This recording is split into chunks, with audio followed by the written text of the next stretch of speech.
We are here for the talk Wheel of Fortune, analyzing embedded OS number generators with Jos Wetzels and Ali Abazi. Short introduction, they're both researchers. They work with distributed and embedded systems groups at the University of Twente. Jos Wetzels is hardening systems and a hands-on teacher for offensive security. Ali Abazi comes as a So, willkommen bei der Übersetzung für den Vortrag Hardware Wheel of Fortune. Wir sind und Nabla und wir sind froh um Feedback auf Twitter mit dem Hashtag C3T. Die Sprecher wurden gerade introduced und es geht auch sofort los.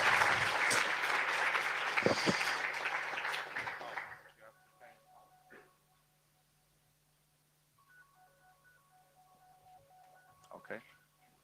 Thanks. All right. Welcome everybody to our talk. Willkommen alle. Analyzing embedded OS random number generators. Wir gucken uns Embedded OS Random Number Generators an. Ich bin Jos Wetzel und ich bin ein Forscher für Embedded System Security.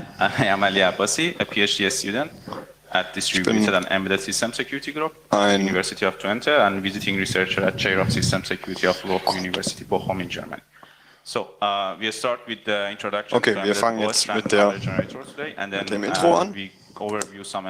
Und wir gucken uns ein paar Embedded Herausforderungen an für generelle und spezifisch für OS Random Number Generatoren an. Und wir gucken uns die Auswirkungen von diesen Dingen auf die OS-Systeme an. Ja, und jetzt fangen wir mal an. Embedded Systeme sind überall, von Consumer Elektronik bis hin zu medizinischen Devices, kritischer Infrastruktur, militärischem Einsatzmaterial. Neben dem gibt es eine Strömung, diese Systeme zu verbinden. Normalerweise waren diese Systeme nicht dazu gedacht, verbunden zu werden. Und das Verbinden kann sehr viele Probleme bereiten. You can see there are the problems. For example, millions of embedded devices use the same hard-coded SSH. Ja, viele Devices. Die Probleme sind unter anderem, dass viele Devices SSH und TLS-Keys benutzen, die fest einprogrammiert sind. Und ja. Well, what is randomness? Wir wollen uns jetzt damit beschäftigen, erstmal, was Zufall ist. Ich mache jetzt keinen philosophischen Talk zu Zufall, aber generell geht es halt darum, dass wir nicht vorhersagen können, was als nächstes drankommt. Und die andere Seite davon ist Entropie. Und es ist im Endeffekt eine Menge oder ein Maß für Zufall oder für Information. Und hohe Entropie ist hohe Zufall. Random numbers are actually a fundamental part of other security ecosystems we have. So, for example, if you use zufällige Zahlen sind ein integraler Bestandteil von kryptografischen Systemen und es werden verwendet für Keys, Nonce und andere Dinge. Und so, randomness is actually critical for other underlying systems which deshalb ist Zufall grundlegend für viele grundlegende Systeme, auf denen dann Systeme und Services aufbauen. Und grundsätzlich Hardware-Randomness kann durch radioaktiven Zerfall erzeugt werden oder durch Noise. Und das ist dann True Entropy Source Randomness. Aber es gibt halt einen Nachteil für diese Devices, das ist meistens, dass sie ziemlich teuer sind und es gibt halt Schwierigkeiten, auch das zu portieren auf andere Architekturen. Und wenn man diese teure Hardware nicht verwenden kann, benutzt man pseudo-zufällige Zufallszahlengeneratoren. Und die erzeugen im Endeffekt eine zufällig aussehende Folge an Bits, aber nicht alle diese Systeme werden dafür verwendet, sicherheitsrelevante Zufallszahlen zu generieren. Aber manche benutzen diese nicht dafür gemachten Algorithmen trotzdem dazu. Und deshalb haben wir eine besondere Klasse von sicheren Random Number Generators, also Pseudo-Random Number Generators. Und diese müssen Forward Security, das heißt, auch wenn das System kompromittiert ist, muss es ein zufällige Zahl ausgeben können, die nicht vorherberechenbar ist. Und es gibt auch Backward Security, und das ist das. Okay. Wegen all diesen Faktoren ist es nicht einfach, so Random Number Generators zu bauen. Dafür gibt es verschiedene Standards. Und es gibt Standards. Dieser Standard benutzt eine Art von Seed Rentropy, um pseudo-zufällige Zahlen zu generieren. Und es kommt dann schwer darauf an, wie gut diese Source von Entropie dann ist. Andere Menschen haben sich da ebenfalls darüber Gedanken gemacht und haben was anderes gebaut. Und es gibt dann Fortuna und das ist ebenfalls in vielen Betriebssystemen implementiert worden. Und das generelle Problem ist so ein Chicken and Egg Problem. Und um wahre Randomness zu erzeugen, brauche ich halt Randomness, aber um diese Randomness zu erzeugen, brauche ich halt wieder so eine. Und deshalb ein Chicken and Egg Problem. Und das Ideale dafür sind halt physikalische Phänomena, wie radioaktiver Zerfall, Short Noise und andere physikalische Einflüsse aus der Umwelt. Aber die sind nicht immer nutzbar. Und praktischerweise nimmt man halt unvorhersehbare System-Events und das sind so User-Inputs und Einflüsse aus der Umwelt, die halt von dem Computer aufgenommen werden. Und weil das ebenso wichtig ist, muss sicherer Randomness dafür als grundlegender Bestandteil eines Systems zur Verfügung gestellt werden. For example, do you have dev urandom in a Unix-like system or cryptgen random API on Windows? Und es wird auch implementiert. Wir haben eine Cryptogen Random API on Windows und wir haben Dev urandom Device in Unixoiden Systemen und basierend auf OpenSSL bauen auf diesem Dienst viele systemrelevante Services auf. Wir haben uns angeschaut, was für einen Hintergrund diese Zufallszahlengeneratoren haben. Und jetzt schauen wir uns die Herausforderungen an. Normalerweise benutzt man einfach dev-urandom und verwendet das, aber in der Embedded World ist das leider nicht so schwierig, nicht so einfach, weil diese Embedded-Zufallsgeneratoren oft nicht wirklich zufällig sind oder nicht sicher.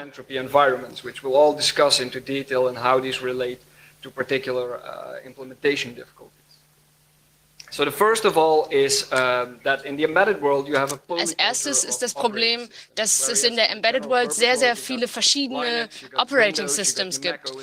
Im normalen Computer gibt es halt nur OS X, BSD, Linux und Windows, aber in dieser Embedded World gibt es ganz, ganz viele verschiedene Systeme, die alle verschiedene Capabilities haben.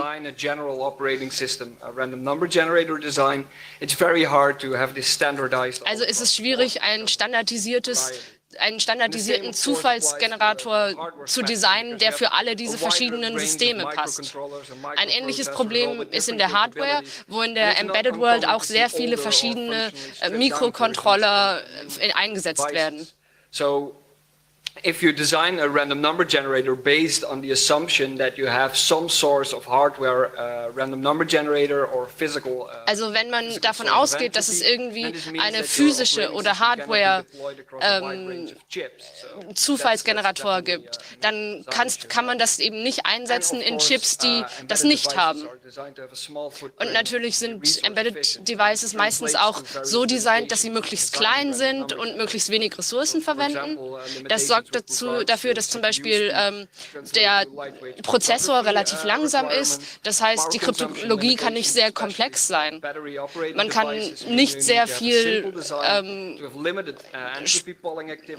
Batterie brauchen. Und oft gibt es auch Limitationen beim Speicher. Also man braucht einen relativ kleinen Entropy-Pool. And of course, there's the issue of the embedded world just generally being very boring. There is little activity going on. Auch das Umfeld von der Embedded World ist relativ langweilig, da die Embedded World oft nur mit anderen Techniken oder mit anderen technischen Dingen ist es sehr deterministisch. Das heißt, es ist schwierig, Entropy-Quellen zu finden, weil es zum Beispiel keine Peripheren gibt, es gibt keine Benutzer, es gibt keine Hardware Random Number Generators.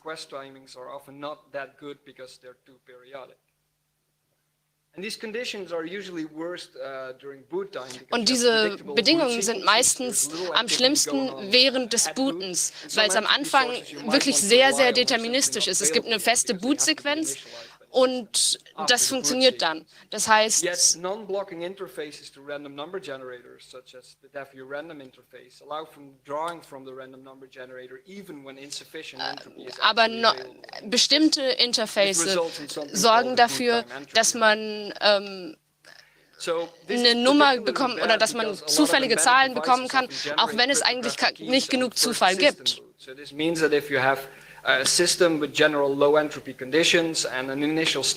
Ja, das Problem ist also, dass man ein System mit wenig Entropie hat und gleichzeitig am Anfang schon Zufallszahlen generiert, die aber nicht wirklich zufällig sind. Eine relativ neue Lösung dafür ist, mit einem Seed-File zu arbeiten. Das heißt, man nimmt einen Zufallszahlengenerator, der in einen File, in ein sogenanntes Seed-File schreibt und eine wirklich zufällige oder pseudo-zufällige Sequenz schreibt.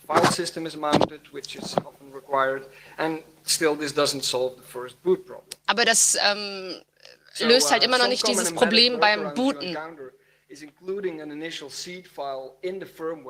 Manche Möglichkeiten, darum herumzugehen, ist zum Beispiel ein Seed-File in der Firmware zu haben. Aber das Problem ist, es ist schwierig, das unvorhersehbar zu machen. Oder man könnte natürlich auch personalisierte Daten verwenden, also die MAC-Address oder eben die serielle Nummer, aber das ist natürlich auch schwierig. Oder man kann auch so etwas weniger gute Quellen für Entropie nehmen, zum Beispiel Uhren oder so, aber das ist auch schwierig. Jetzt, wo wir wissen, warum es so schwierig ist, dass Embedded Operating Systems wirklich Zufallsgeneratoren haben, werden wir jetzt ein paar Fallstudien vorstellen.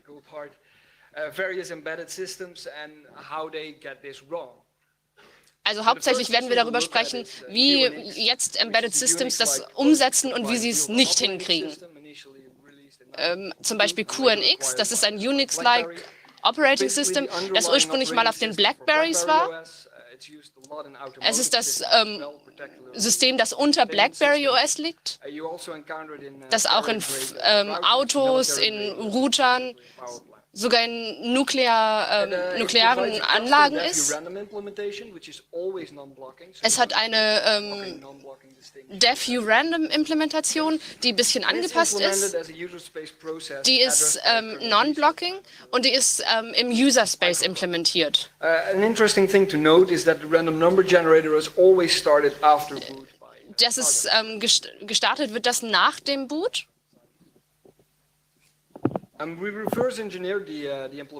Wir haben das mal reverse engineert und haben herausgefunden, dass es auf Yarrow basiert, aber auf einer alten Implementation von Yarrow, nicht auf der Referenzversion von Yarrow. Also es hat nur einen Pool von Entropie und der Output dieses Generators wird nicht irgendwie verändert. Das heißt, er ist direkt vom internen Status gezogen. Und zusätzlich divergiert dieses System, das Sie verwendet haben, auch noch von diesem schon schlechten alten Zufallsgenerator Yarrow. Hier sieht man ein Designdiagramm.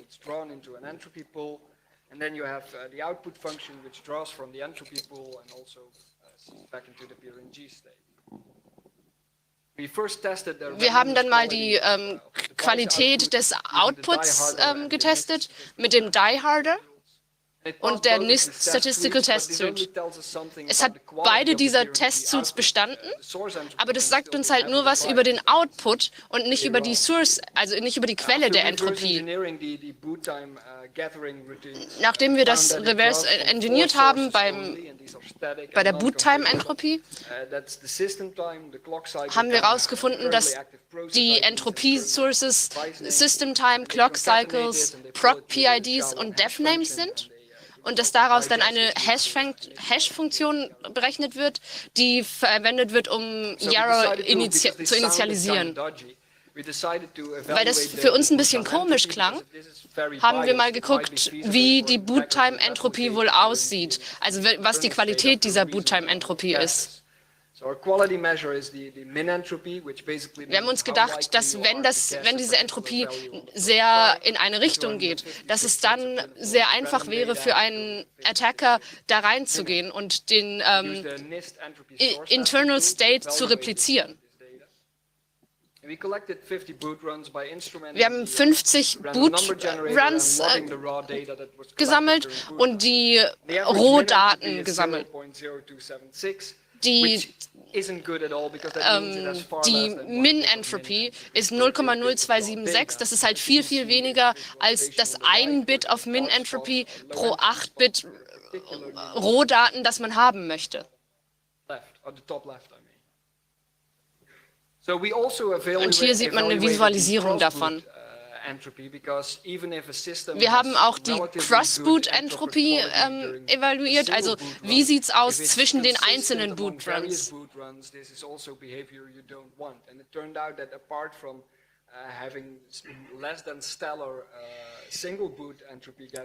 wir haben herausgefunden, dass es auch zwischen den einzelnen Boots sehr, sehr ähnlich war. Also man sieht, es ist sehr konsistent und sehr vorhersehbar, was man natürlich nicht möchte, zwischen diesen 50 Bootruns, die wir ausprobiert haben. Also es war bestimmte Dinge, die eben immer wieder gleich kommen. Also es gibt die gleiche Anzahl von Prozessen jedes Mal, die gleichen Namen und die einzige wirkliche Zufälligkeit kommt halt von Zeiten, aber natürlich ist Zeit auch nicht zufällig. Hier sieht man die reverse-engineerte Runtime-Entropy-Sammlung. You have system information, which is basically process IDs, thread IDs, flags, all these kind of process variables. Fed into the through SHA-1 into the Yarrow input function. And in the bottom left, you have your interrupt timing source. In the bottom right, there is an undocumented function, which is a callback. Am unteren Ende haben wir Interrupt Timing Sources, die jetzt alle in den Yarrow feeden. Und das kommt jetzt. Also einige Gedanken an diese Runtime Entropy. Wir haben da ein paar Probleme, weil wir viel statische Informationen haben. Wir haben die Flags, die Prioritäten. Der Stack wird wahrscheinlich nicht zwischen Bootzyklen variieren. Und deshalb haben wir sehr vorhersehbare Systeme. Und die einzige tatsächliche Randomness ist Time- oder Program-State-basierte Randomness. Puts the burden on the developer because the developer has to select which interrupts to draw the entropy from. Die andere Form von Entropie ist Interrupt Timing, aber das gibt die Verantwortung für gute Entropie an den Entwickler ab, der entscheiden muss, von welchen Interrupts er die Entropie zieht. Which means that runtime entropy is accumulated but never actually mixed back into und QNX hat keine Reseed-Control, das heißt, es ist zwar implementiert, aber es wird halt häufig nicht benutzt. Und alle diese Faktoren machen das sehr gefährlich. In der neuesten Version, in QNX 6.6, gibt es zwei Funktionen, die jetzt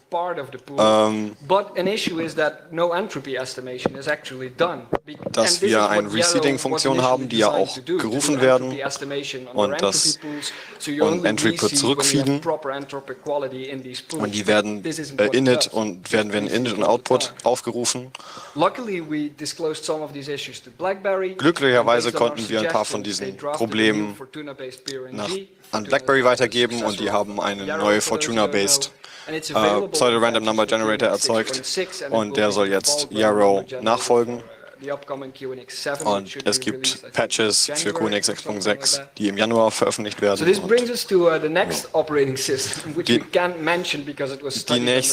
Das nächste Betriebssystem, was wir untersucht haben, dürfen wir nicht weitergeben. Und das ist ein POSIX-compliant RTOS Operating System, was in der ISS verwendet wird, in vielen Militärtechniken verwendet wird. Und es benutzt ein Random Number Generator unter dev urandom und es gibt da zwei Funktionen. Urandom read und der füllt einen Buffer und ein write und das feedet diesen Output zurück in den Entropy Pool, also ist das auch wieder sehr vorhersehbar. Und die unterliegende Funktion zeigt, dass es eine BSD Random Number Generator ist, der Custom Constant hat und es wird in der Anleitung davon abgeraten, dass das für sicherheitsrelevante Sachen benutzt wird.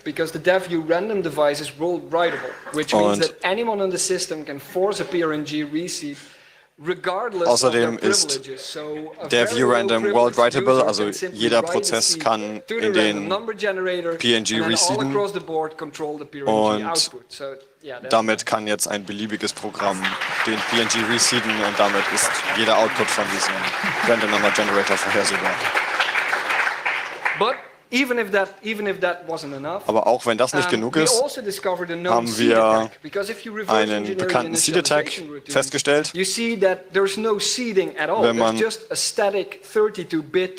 Wenn man das sich anguckt, gibt es einen einzigen 32-Bit-Wert, der jetzt in jedem dieser Betriebssysteme implementiert ist. Das heißt, in allen Systemen gibt es praktisch keine Entropie.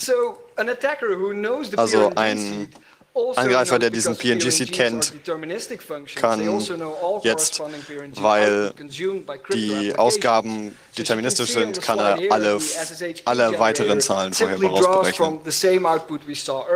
Und diese Funktionen ziehen jetzt aus dem gleichen Output von davor, das heißt, alles ist weiterhin deterministisch.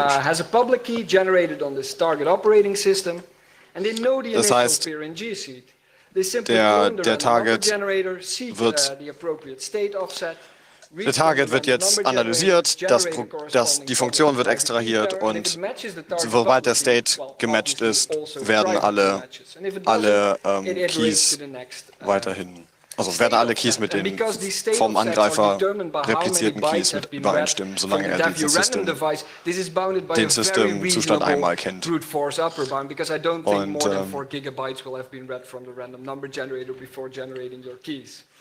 wir gehen jetzt davon aus, dass wir mal nicht 4 Gigabyte vor unserer Generation unserer Schlüssel erzeugt wird und deshalb ist es halt immer noch durch Brute Force einfach machbar. Wir haben uns jetzt, hier ist ein Screenshot und das ist jetzt unser Angriff und wir haben damit gezeigt, dass es machbar ist. Haben es ja hingekriegt.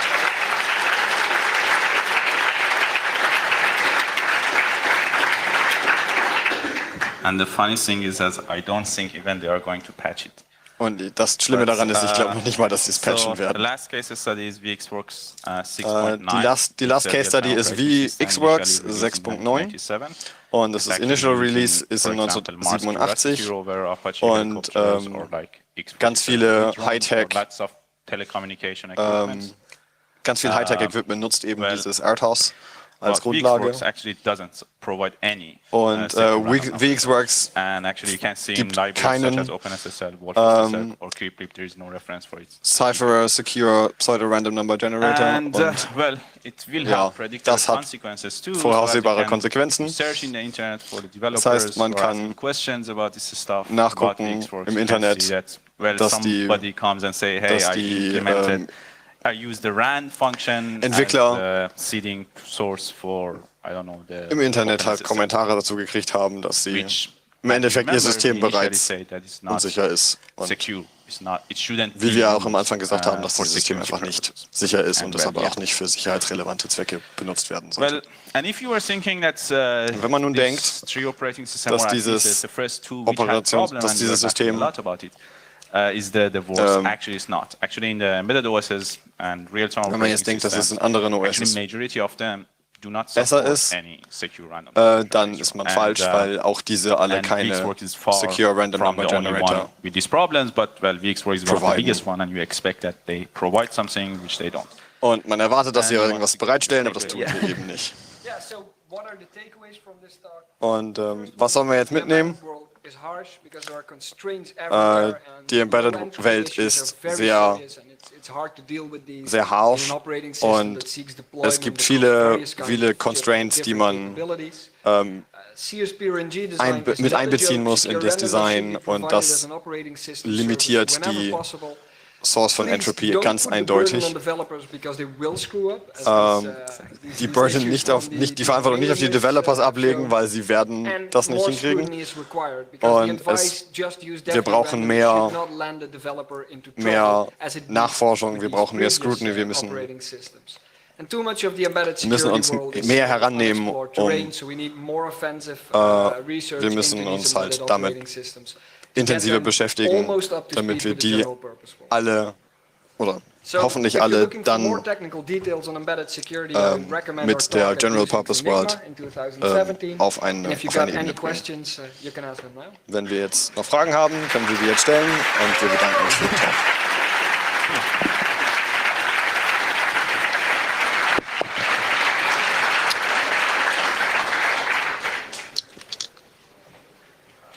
Okay, thanks a lot first. For questions and answers, please use the microphones. Just line up behind the microphones and I'll pick you for your questions. Okay, Fragen aus dem Publikum? I'll start with you. Yeah, so this is not a question. This is a nice story that might be replicated. Please, only questions at the moment would be really friendly. This is about randomness. Okay, es geht jetzt um eine lustige Geschichte, die ich gehört habe. Ich habe mit einem HP-Ingenieur gesprochen, der mir eine bestimmte Geschichte erzählt hat. Da sie so viel Bandbreite im Internet hatten, was passiert, wenn wir einen zufälligen Bitstream nach Def Zero in einem anderen Land checken. 2 Wochen später ist einfach ein Sicherheitsdienst an ihre Tür gegangen und hat Is a radio noise from a software-defined radio a good source of entropy for random number generator? eine Frage aus dem Internet. Ist Radio, also ist das Rauschen beim Radio, das man von einem Software-defined Radio-Chip bekommt, eine gute Quelle für Entropie? Die Antwort, es kommt auf das Modell des Attackers, des Threats an. Wenn der Attacker möglicherweise das Modell des Radio-Chips kontrollieren kann, dann ist es das nicht. Wenn man eine spezielle Frequenz kontrollieren kann, ist es nicht schwierig. Es ist keine gute Idee.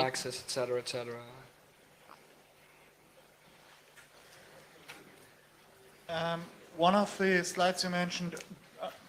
Frage. In one of the slides you mentioned, in einer der Folien wurde Early Boot Low Entropy Attacks genannt.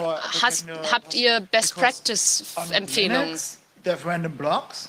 Weil on Linux haben sie random Blocks, also zufällige Blocks. On BSD gibt es keine Blocks, aber OpenBSD seedet es im Bootloader-Stage. Sollen jetzt Application-Entwickler alle Operating Systems wissen? Das Problem mit dem Blocken ist, wenn man sagt, ich gebe nur Zufälligkeit, wenn ich genug Entropie habe, ist das in der Embedded-Welt sehr, sehr schwierig. Wenn man jetzt sagt, man braucht unbedingt Zufälligkeit während des Boots, dann dauert es sehr, sehr lange, wenn man normalerweise nicht genug Entropie im Boot hat. 2013 wurde ein Paper veröffentlicht in Security and Privacy. Und da waren ein paar ganz gute Empfehlungen für die Embedded World, hauptsächlich in der Form von Seed-Files. Also es ist immer noch ein offenes Problem, da jetzt wirklich was Gutes zu designen.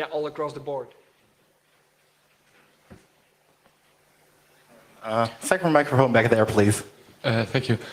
You mentioned the NDA you have with the vendor. Du hast ihr habt den Non-Disclosure Agreement mit einem Verkäufer erwähnt. Was für eine Beziehung habt ihr mit diesem Softwarehersteller? Und wie kam es dazu, dass ihr ein Non-Disclosure Agreement habt? Als Antwort, ich kann euch sagen, es hat ein Jahr gedauert, bis wir darauf Zugriff bekommen haben. Und die leben alle irgendwie 1998. Okay, als Feedback ist es also ein akademischer Effort, kein Consulting Assignment. Frage. ARM v8 relies on UEFI random for initializing kernel address randomization, layout randomization. Do you think that relying on bootloader is better for operating system than trying to solve random problem with ugly means? Denkt ihr, ist es besser, in einem Bootloader Zufälligkeit zu erzeugen, als dunkle oder schwierige Operating System Means zu employen? Yeah, I mean, I guess that depends on Antwort? On your design model. For ich example, glaube, es kommt auf dein Designmodell an. Also du bräuchtest einen standardisierten Bootloader, der überall, wo man das System anwendet, funktioniert. Also wenn das im Bootloader ist, ist das Problem, dass zum Beispiel viele Embedded Systems andere Bootloader verwenden. roughly looks like this, roughly has Also in der these General capabilities, Purpose World, software also is the same. bei Computern, die In the embedded Menschen world, there's so benutzen, much, kann man bestimmte diversity that it's Annahmen probably machen. better to, Aber in der Embedded World gibt es leider sehr, sehr optionally viel include Diversität, all across the sodass es software besser stack in ist, this case, in than to simply say, in oh, we jedem simply assume it's there in the Softwareteil bootloader einen and then it Teil, turns out that in it's jedem not there in Softwareteil the bootloader. optionale Zufälligkeit zu implementieren. Can we rely on the manufacturer which Frage? makes a small device without random number sources to put to feed the device by random input during the manufacturing? Könnten wir uns auf einen Hersteller verlassen, der dann irgendwie im Herstellungsprozess einen Zufallsprozess implementiert und den mit reinbaut? Antwort, ja, das ist im Prinzip ein Seed-File und das habe ich auch in den Slides erwähnt. Wenn man pro Firmware-Image ein Seed-File macht, dann kann das funktionieren, aber leider hängt das sehr stark davon ab, wie gut der Verkäufer das überhaupt versteht. Und da gibt es auch sehr schlechte Beispiele. Thank you. Okay, we have time for one short last question. Wir haben noch Zeit für eine kurze Frage. Du hast, oder ihr habt drei ziemlich schlechte Beispiele hier, aber habt ihr auch ein breiteres Bild dieses Feldes? Gibt es da auch gute Beispiele?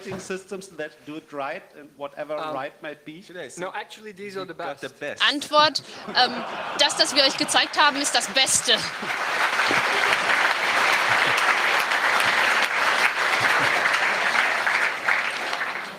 Okay, thank you very much. A warm round of applause for them again, please. Okay, vielen Dank fürs